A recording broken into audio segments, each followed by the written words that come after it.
अड़ीखेरो हूअं त अनेक मसइलनि जे वर चढ़ियल आहे, जिते मिठे पाउण जी सहूलियत कोन्हे का, न ई तालीम जे लाइ को डिग्री कॉलेज आहे, न ई जेको आहे सो हिते ॿियूं के बुनियादी सहूलियतूं आहिनि। ऐं उन सां गॾोगॾु हिकिड़ो वॾे में वॾो जेको हिन वक़्तु ॻड़ीखेरो लाइ मसइलो आहे उहो आहे क़ब्रिस्तान जो। ॻड़ीखेरो खे टोटल 4 क़ब्रिस्तान आहिनि, जेके चारई हिन वक़्तु गुंजाइश खां वधीक जेको आहे सो भरिजी चुका आहिनि। ऐं उन्हनि क़ब्रिस्ताननि जी हालति इहा आहे त जॾहिं बि हाणे ॻड़ीखेरे में कोई बि जेकॾहिं गुज़ारे थो वञे त उनजी तदबीन लाइ जॾहिं कंहिं क़ब्रिस्तान में पहुचे थो ऐं क़बर खोटिजे थी त उनजे हेठां को न को लाश निकिरी थो अचे।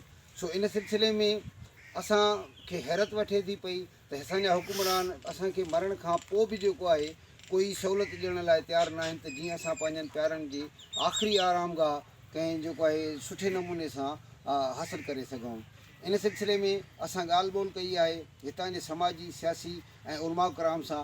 अचो त हू छा था चवनि, ॿुधूं संदन ज़बानी। बिस्मिल्लाह रहमान रहीम।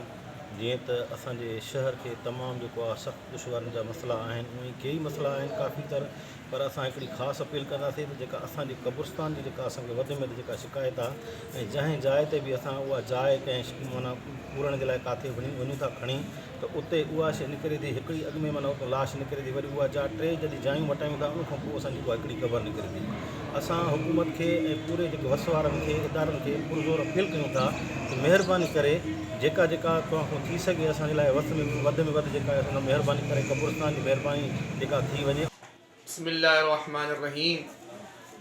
अव्हांखे त ख़बर आहे त असांजो शहर ॻड़ीखेरो हूअं त काफ़ी मसइलनि जे वर चढ़ियल आहे, जिन खे कोड कराइण जी ज़रूरत बि न आहे। मसइलन गैस हुजे, वाटर सप्लाई हुजे, बिजली जो निज़ाम हुजे, उन खां अलावा ॿिया बि काफ़ी असांजा बुनियादी मसइला, पर उन्हनि में हिकु अहम मसइलो इहो आहे जो असांजे ॻड़ीखेरे शहर खे क़ब्रिस्तान कोन्हे।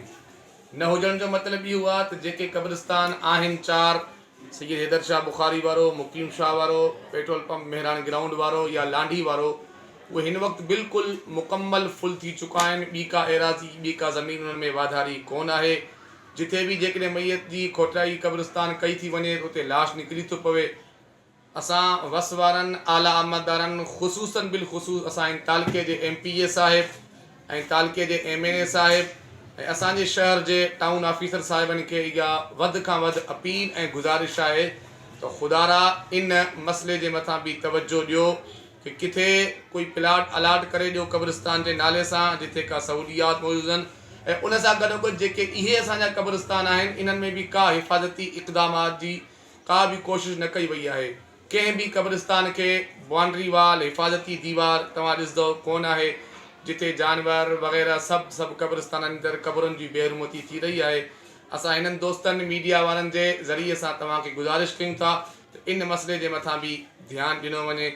ॻड़ीखेरे जे क़ब्रिस्तान जी हालति तमामु शहरवासियुनि खे ख़बर आहे त बिल्कुलु हिन वक़्तु क़ब्रिस्ताननि में जॻह बि कान्हे का, ऐं दुनिया जे अंदरि हूअं त असांखे हुकूमत जी ज़िमेदारी आहे त हर सहूलियत असांखे मिलणु खपे, पर ज़िंदगी में जेकॾहिं असांखे का सहूलियत उहे नथा ॾियनि पिया त कम अज़ कम मरण खां पोइ असांखे सुकून वारो जेको आहे, जीअं इमरान ख़ान चए पियो आहे सुकून सिर्फ़ु क़बर में आहे, त हाणे मां त सम्झां थो ॻड़ीखेरे में त उहा सुकून वारी क़बर बि असांखे हासिलु कान्हे का। असां चाहियूं था त कम अज़ कम असांखे उहा क़बर सुकून वारी मिले। ॻड़ीखेरे में त जेके मसाइल आहिनि उनजी त का ॻणत ई न आहे जो असां उनजे मथां बि रोशनी ॾियूं, पर हिन टाइम ॻड़ीखेरे जे लाइ जेको असांजो अहम में अहम मसइलो उन सां गॾु जेको आहे त असांखे क़ब्रिस्तान जो बि आहे।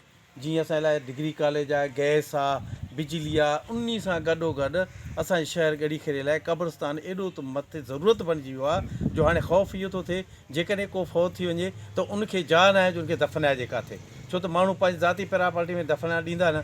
जेके असांजा 3-4 क़ब्रिस्तान आहिनि जेके मख़सूस थियल हुया, उहो क़ब्रिस्तान खटि उनजे हेठो लाश निकिरे थो। मक़सदु इहा तक़रीबन 20 सालनि खां वठी ॻड़ीखेरो इहो डिमांड कंदो थो अचे पियो त MPAs खां MNAs खां मतिलबु DC खां कमिशनर खां वॾे टाइम खां वठी इहो जेको असांजो इशू असांजो रहियो आहे त असांखे क़ब्रिस्तान लाइ ज़मीन जी ज़रूरत आहे, असांखे क़ब्रिस्तान जे लाइ 4 दीवारी जी ज़रूरत आहे। हाणे तव्हां ॾिसो हीअ क़ब्रिस्तान हैदर शाह जो हिकिड़ो पुराणो जेको आहे क़दीमी क़ब्रिस्तान आहे, और असांजो जेको हिकिड़ो क़दीमी क़ब्रिस्तान आहे होॾो जेको आहे त जेकाबाद रोड ते लॻे, जंहिंखे असां वॾो थड़ी क़ब्रस्तान असां चऊं, जंहिंखे बदल शाह वारे हुनजे उनजे उनखे 4 दीवारी न आहे। हिननि खे 4 दीवारी न आहे। हिन क़ब्रस्तान जी बेहरमती थिए थो। अहिड़ा बेवकूफ़ माण्हू या अहिड़ा माण्हू अचनि था, उते पेशाब था कनि, उते जो गंदगी था फिटो कनि, उते शहर जो गंद किचिरो जेको आहे क़ब्रस्तान में फिटी था करे वञनि। त तव्हां कंहिं बि जाइ ते वेंदव, तव्हां जेकाबाद खां अचो त तव्हांखे उते भले ॾिने जे भरिसां हिकिड़ो क़ब्रस्तान तव्हांखे मिलंदो रोड ते, उनखे 4 दीवारी ॾिनल आहे। उस्ताद मोहम्मद असांजो नज़दीकी शहर आहे, असांखे वेझो नज़दीक आहे, उनखे वञी ॾिसो त वरी 4 दीवारी न। शदाकोट असां को 20 किलोमीटर फ़ासिले ते आहे, उन क़ब्रस्तान खे 4 दीवारी। जोणे जो असांजे तालके गड़ी खेड़े सां टच आहे, यानी कि 6 किलोमीटर असांजे शहर खां ॿाहिरि आहे। जोणे जो जेको हिकिड़ो नंढिड़ो ॻोठु आहे, उन खे 4 दीवारी न, लेकिन गड़ी खेड़े जे लाइ क़ब्रस्तान जेके 4 आहिनि, उन्हनि खे 4 दीवारियूं न आहिनि। उन्हनि जो जेको बि हिन टाइम मां तव्हांखे एतिरो भावुक थो करे ॿुधायां पियो त के माण्हू त चवंदा था हाणे जेकॾहिं आईंदड़ लाइ जेकॾहिं कंहिंजो माण्हू मरे त उहो रिलीफ सां भित सां टेक ॾेई छॾे, बाक़ी ज़मीन खे दफ़नाइण लाइ न आहे। त लिहाज़ा असां इहो ई था चऊं हुकूमत खे त असांखे गड़ी खेड़े जे वारनि खे लाइ क़ब्रस्तान जो बंदोबस्तु कयो वञे, क़ब्रस्तान मुतबादिल ज़मीन वठाए ॾियो असांखे। नाज़रीन, गड़ी खेरो में क़ब्रिस्तान जे मसइले ते हितां जे सियासी, समाजी ऐं मज़हबी धुरियुनि जा ख़्यालात तव्हां ॿुधा ऐं हुननि जेको आहे गवर्नमेंट खां, वक़्ती हुकुमराननि खां सख़्तीअ सां मुतालबो कयो आहे त गड़ी खेरो खे क़ब्रिस्तान जे लाइ मुतबादिल जेको आहे सो जॻह ॾिनी वञे, त जीअं असां पंहिंजे प्यारनि जी आख़िरी आरामगाह खे जेको आहे इस्तेमालु करे सघूं। ऐं हीउ जेको मसइलो आहे तमामु अहम आहे, जो हाणे टिनी क़ब्रिस्ताननि में किथे बि पंहिंजे प्यारनि खे दफ़नाइण लाइ का जॻह कोन बची आहे। कैमरामैन गुलाबड़ो सां गॾु अमर सिंधी, जेकब न्यूज़, गड़ी खेरो।